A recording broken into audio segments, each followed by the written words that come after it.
Nagbigay ng matinding excitement sa mga tagahanga si Vice Ganda matapos magparamdam ng isang malaking anunsyo kaugnay sa kanyang pagbabalik sa It's Showtime. Sa kanyang mga recent post, tila may ipinapahiwatig ang kabogable star na hindi lang simpleng comeback ang mangyayari kundi may kasamang espesyal na pasabog na tiyak na aabangan ng madlang people. Matatandaan na pansamantalang nawala sa noontime show si Vice Ganda upang magpahinga at tutukan ang iba niyang commitments. Dahil dito, marami ang nakamiss sa kanyang signature humor at presensya sa isa sa mga haligi ng programa sa loob ng maraming taon.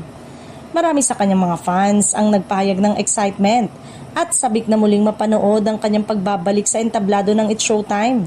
Lalo na't kilala siya sa pagbibigay ng saya at good vibes sa tanghali ng bawat Pilipino. Bagamat wala pang inilalabas na kumpletong detalye, usap-usapan na posibleng may bagong segment o kakaibang format na ilulungsad kasabay ng kanyang pagbabalik.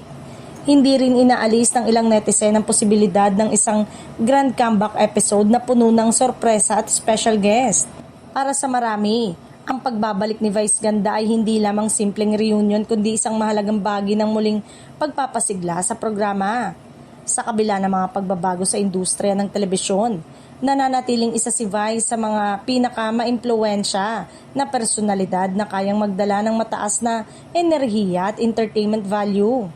Sa ngayon, patuloy ang paghihintay ng publiko sa opisyal na kumpirmasyon ng detalye ng kanyang pagbabalik.